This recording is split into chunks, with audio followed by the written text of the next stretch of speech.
जय श्री कृष्ण। राधे राधे।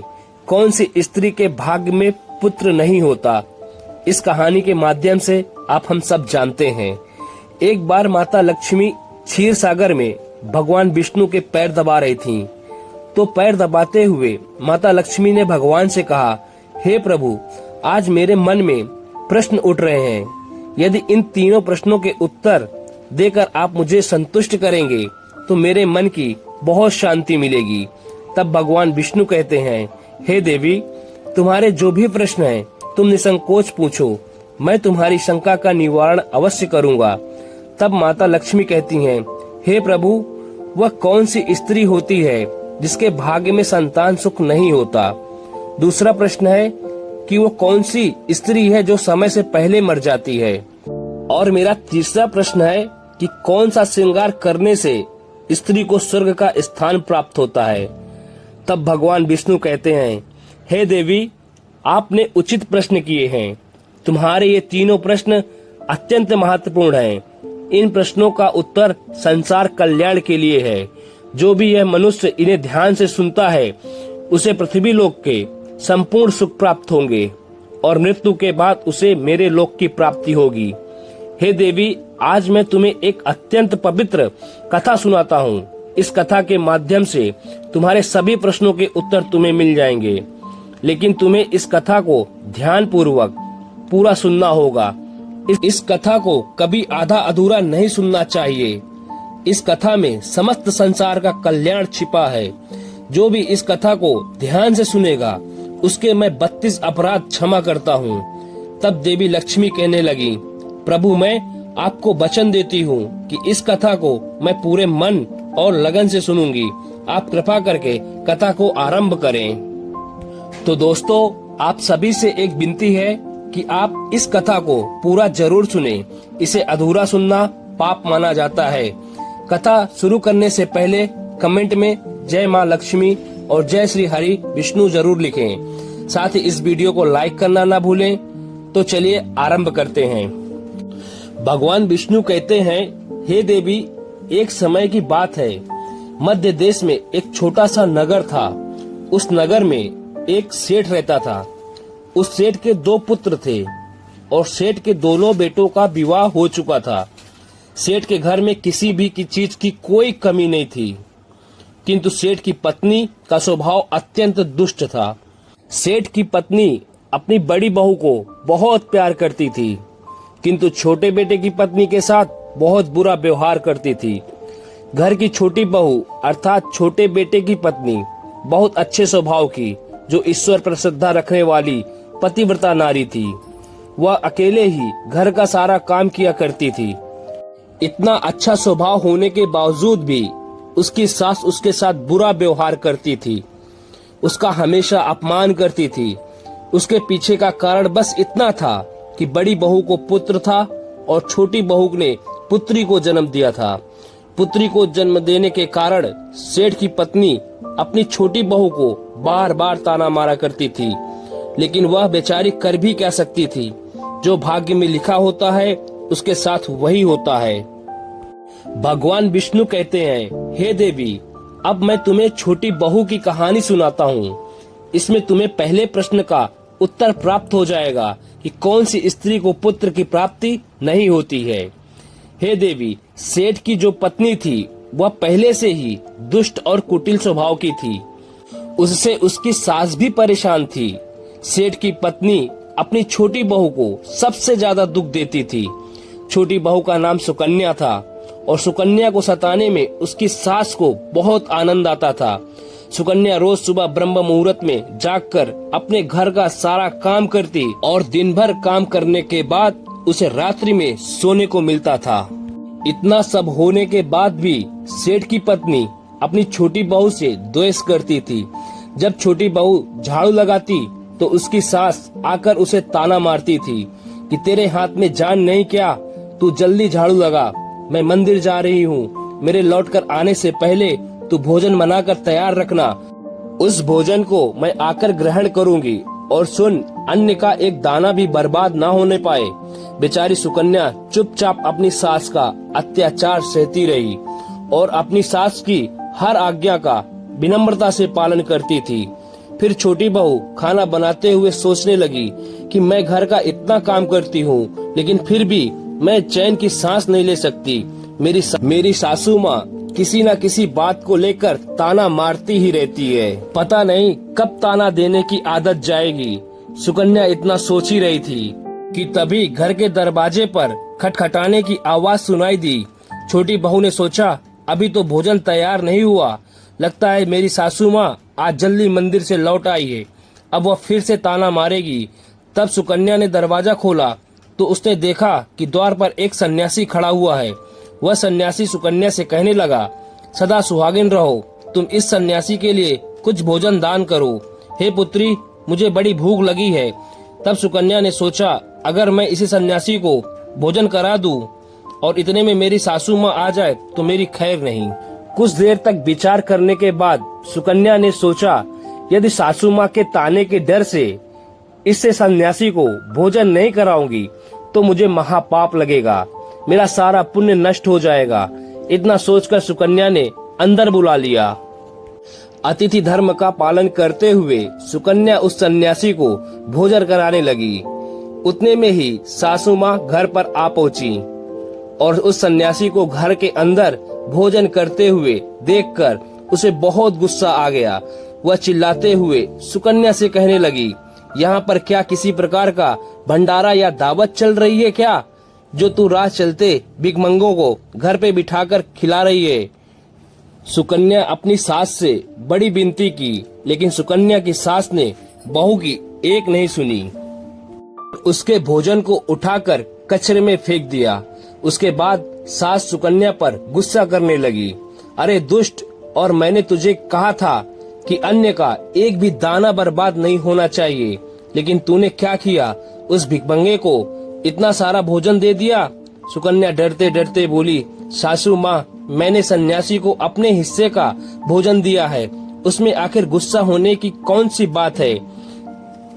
द्वार पर आए अतिथियों को कभी खाली हाथ नहीं भेजते, ऐसे शास्त्र कहते हैं। फिर सुकन्या की सास ने बहुत डांटा। दोनों के बीच कई देर तक बहस हुई और सुकन्या को दुष्ट सास ने गुस्से में आकर सुकन्या को धक्के मारकर घर से बाहर निकाल दिया और घर का दरवाजा बंद कर दिया। सुकन्या काफी देर तक घर के मुख्य द्वार में खड़ी रही और बाहर से अपनी सास को आवाज देने लगी। सुकन्या की सास ने एक नहीं सुनी और उसे घर के अंदर आने नहीं दिया। फिर सुकन्या दुखी और उदास होकर अपने मायके के लिए निकल गई। मायके जाने के रास्ते बहुत बड़ा जंगल पड़ता। सुकन्या भूखी प्यासी रहकर उस जंगल में, तभी उसी समय अचानक जोर जोर से बादल गरजने लगे और मूसलाधार बरसात होने लगी। बारिश से बचने के लिए सुकन्या एक वृक्ष के नीचे जाकर खड़ी हो गई। वहाँ सुकन्या ने देखा कि पेड़ के नीचे एक झोपड़ी बनी है। फिर वह बिना देरी किए जल्दी से झोपड़ी की ओर भागी। झोपड़ी में जाने के बाद सुकन्या ने देखा कि अंदर कोई साधु महात्मा बैठे हैं। वह सन्यासी कोई और नहीं बल्कि भगवान विष्णु ही साधु का रूप धारण करके बैठे हैं। जब उस साधु ने सुकन्या को देखा तो बोले, हे पुत्री, तुम इस घने जंगल में अकेले क्या कर रही हो? रोना बंद करो, मैं तुम्हारे बारे में सब कुछ जानता हूँ। तुम्हारे ससुराल वाले अत्यंत दुष्ट स्वभाव के हैं और वो तुम्हें बहुत दुख देते हैं। इसका कारण केवल बस इतना है कि तुम्हें पुत्र की प्राप्ति नहीं हुई। पुत्री को जन्म देने के कारण तुम्हें तुम्हारी सास के ताने सुनने पड़ते हैं। हे पुत्री, तुम चिंता मत करो, मैं तुम्हें एक पर्ची देता हूँ। इस पर जो भी उपाय लिखा है तुम उस उपाय को पूरे मन के साथ करना, फिर तुम्हें एक गुणवान पुत्र की प्राप्ति होगी। फिर सुकन्या ने वह पर्ची ली और वह साधु वहाँ से अचानक गायब हो गए। चमत्कार देखकर सुकन्या बहुत प्रसन्न हुई और जब बारिश रुकी तो सुकन्या का पति उसे ढूंढते हुए उस स्थान पर पहुंच गया। सुकन्या ने अपने पति को सारी हकीकत बता दी। फिर दोनों ने ही घर वापस न जाकर उसी जंगल में रहने का निर्णय लिया। वहीं पे रहते हुए एक दिन सुकन्या के मन में पुत्र प्राप्ति का ख्याल आया और वह मन में सोचने लगी कि यदि मेरा कोई पुत्र होता तो आज ससुराल में मुझे बहुत इज्जत मिलती। तभी सुकन्या को उस साधु के द्वारा दी गई पर्ची की याद आ गई और फिर जब उसने वह पर्ची खोलकर पढ़ी तो उसमें लिखा था, जो स्त्री पुत्र प्राप्ति की कामना रखती है उसे रात्रि में अपने पति की बाईं तरफ सोना चाहिए। ऐसा करने से कुछ समय बाद बाएं करवट लेटने से नाक का दाहिना स्वर और दाहिनी करवट लेने से नाक का बायां स्वर चालू हो जाता है। फिर जब पुत्र की इच्छा हो उस स्थिति में मिलन से पहले यह निश्चित कर लेना चाहिए कि पुरुष का दायां स्वर चलने लगे और उसी समय गर्भ धारण किया जाना चाहिए। ऐसे करने से निश्चित ही पुत्र की प्राप्ति होती है। इसके विपरीत नाक के स्वर चलने से पुत्र की प्राप्ति होती है। उस पर्ची में आगे लिखा था कि मासिक धर्म शुरू होने के बाद पहले 4 दिनों में पुरुष के साथ मिलन करने से पुरुष को रगड़ता प्राप्त हो जाता है और 5वीं रात्रि में मिलन करने से पुत्र की प्राप्ति होती है तथा 6ठी रात्रि में मिलन करने से पुत्र रत्न की प्राप्ति होती है।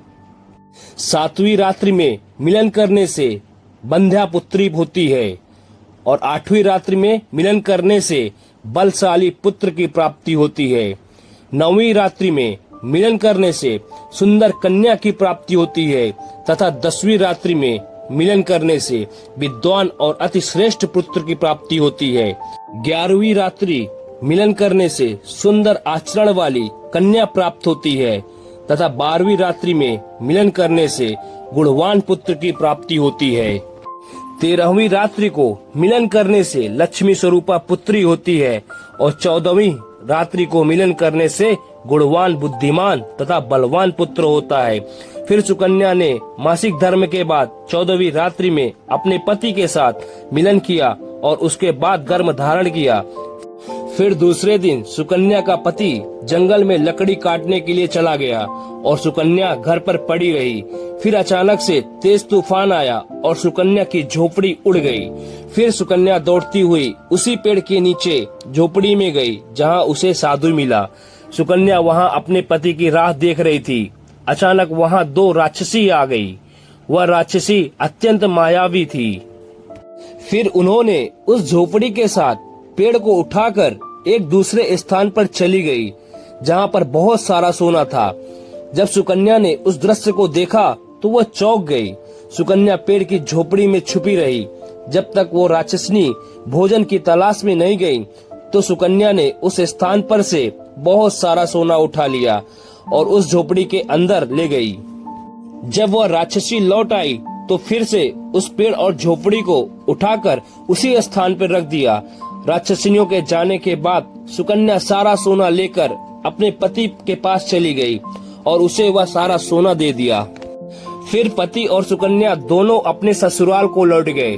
वहां जाकर सुकन्या ने सारा सोना अपनी सास को दे दिया और सारी हकीकत बता दी, जिसे सुनकर उसकी सास को बहुत गुस्सा आया और बोलने लगी, अरे मूर्ख औरत, तू बस इतना सा ही सोना लेकर आई है।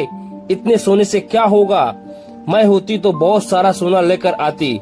फिर उसकी सास भी उस जंगल में उसी झोपड़ी में जाकर छिप गई और राक्षसियों की राह देखने लगी। तब वह 2 राक्षसी वहां पर आई और फिर उन्होंने उस झोपड़ी को उठाकर बर्फीले पहाड़ पे लेके गई। यह देखकर सास बहुत क्रोधित हो गई और बोलने लगी, ये कहाँ लेकर आई हो? यहाँ तो बस बर्फ और मिट्टी है। तभी उन राक्षसियों ने उसकी आवाज सुनी और देखा तो एक बूढ़ी औरत पेड़ की झोपड़ी में छिपकर बैठी थी। फिर उन्होंने उस सास को बाहर निकाला और उस बर्फीले पहाड़ पर फेंक दिया।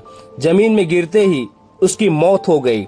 इधर सुकन्या बड़े आनंद से रह रही थी, लेकिन सुकन्या की सास कभी नहीं लौटी। तब सुकन्या उस जंगल में जाकर झोपड़ी में जाकर देखा तो उसकी सास वहां नहीं थी। उसे समझ आ गया कि लालच के कारण सास की मृत्यु हो गई। भगवान विष्णु कहते हैं, हे लक्ष्मी, जिस स्त्री को पुत्र प्राप्ति की कामना है उसे मैंने सुकन्या को दी हुई पर्ची में बताए गए उपाय जरूर करना चाहिए। और तुम्हारा दूसरा प्रश्न ये था कि किस कारण स्त्री जल्दी मृत्यु को प्राप्त होती है। तो जो स्त्री अत्यधिक लालच करती है वह स्त्री जल्दी मृत्यु को प्राप्त होती है, और जो स्त्री चरित्र का गहना पहनती है उसे मृत्यु के पश्चात स्वर्ग की प्राप्ति होती है। एक स्त्री को अपने चरित्र का त्याग कभी नहीं करना चाहिए। तो दोस्तों, इस प्रकार श्री भगवान विष्णु ने माता लक्ष्मी को यह कथा सुनाई। उम्मीद है आपको यह कथा पसंद आई होगी। अगर पसंद आई है तो अपने प्यारे कमेंट जरूर भेजें और वीडियो को लाइक करें और हमारे चैनल OMT मोटिवेशन को जरूर सब्सक्राइब करें। जय श्री हरि विष्णु, राधे राधे, जय श्री कृष्णा।